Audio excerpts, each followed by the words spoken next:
Elisa Dellen Bustamante merupakan seorang remaja yang berumur 15 tahun. Dia dilahirkan pada 21 Januari 1994 di mana ketika itu ibunya, Michelle, baru berumur 15 tahun. Alisa merupakan remaja yang dilahirkan dalam keluarga yang bermasalah. Ibu dan bapanya telah dimasukkan ke penjara atas pelbagai kesalahan, antaranya ialah serangan, penyalahgunaan dadah dan alkohol. Oleh yang demikian, datuk dan neneknya telah membawa dia dan adik-beradiknya berpindah dari California ke pekan kecil di San Martin, Missouri dan tinggal bersama. Di sana, kehidupan mereka sekeluarga lebih terjamin kerana mempunyai tempat tinggal yang lebih selesa dari sebelumnya. Tambahan lagi, mahkamah telah memberikan hak penjagaan yang sah kepada datuk dan neneknya. Elisa tidak dapat menyesuaikan diri dengan cepat kerana perubahan yang ketara dan membuatkan Elisa susah untuk tinggal bersama datuk dan neneknya. Dia telah bergelut dengan kemurungan dan dilaporkan kerap mencederakan diri. Sisi gelap dalam diri remaja ini telah mengganggu kehidupan hariannya di rumah kerana keadaan fikirannya kerap berubah. Ini dapat dilihat pada gambarnya di mana cara gincu dipakai dan tangannya meniru simbol pistol dan mengacukan di kepala. Keadaan menjadi semakin teruk apabila pada tahun 2007, dia telah dikejarkan ke hospital akibat daripada cubaan membunuh diri. Penjaga Elisa iaitu datuk dan neneknya telah mencuba pelbagai cara untuk mengubatinya seperti berjumpa dengan kaunselor. Sementara itu, Elizabeth Alton merupakan kanak-kanak yang berumur 9 tahun merupakan jiran kepada Elisa. Dia mempunyai personaliti yang berbeza dengan Elisa di mana dia merupakan seorang yang ceria dan penyayang. Pada 21 Oktober 2009, Elizabeth Alton sedang bermain di rumahnya dan pada ketika itu, ibunya yang bernama Patty sibuk menyiapkan makan malam. Tiba-tiba, Emma iaitu adik kepada Elisa telah datang ke rumahnya dan mengajak Elizabeth untuk keluar bermain. Patty telah memberikan masa selama sejam untuk mereka bermain di luar dan Elizabeth harus pulang ke rumah sebelum pukul 6 untuk makan malam. Patty agak yakin bahawa anaknya akan pulang pada tepat waktu kerana Elizabeth seorang yang takut kepada gelap. Jam menunjukkan tepat pukul 6 petang dan Elizabeth masih belum pulang. Patty menelefon jirannya untuk bertanyakan jika Elizabeth masih bermain bersama Emma. Tetapi jirannya menyatakan bahawa Elizabeth tidak datang ke rumahnya sepanjang hari itu. Selepas menelefon pihak polis, Patty telah pergi ke rumah jirannya untuk memastikan bahawa Elizabeth sememangnya tiada di situ. Polis memulakan pencarian Elizabeth dengan dibantu oleh ratusan penduduk di sekitar kawasan berhampiran. Ketika dalam pencarian, polis telah mendapat signal ping dari telefon bimbit Elizabeth dari sekitar kawasan hutan berdekatan. Mereka dengan serta-merta mencari Elizabeth di kawasan berkenaan.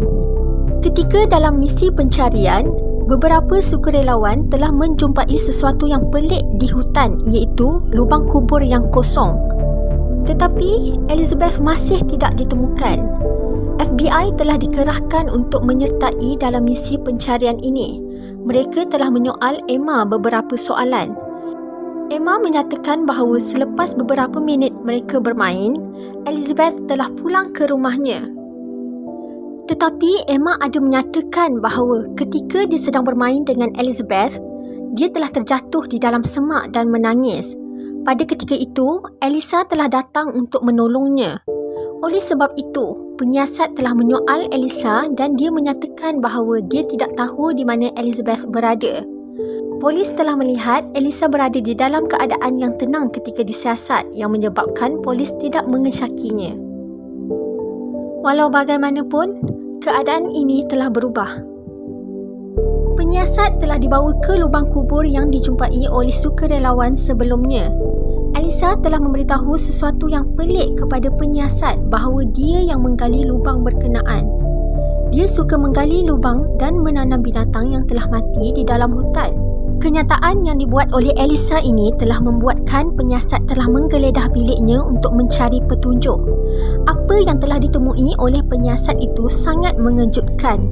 Di dinding biliknya terdapat tulisan-tulisan aneh yang ditulis dengan menggunakan pen dan darah. Selain itu, di sudut biliknya terdapat puisi yang menyebut perkataan cutting. Perkataan ini lebih merujuk kepada suatu bentuk kelakuan yang mencederakan diri sendiri dengan menggunakan benda-benda tajam.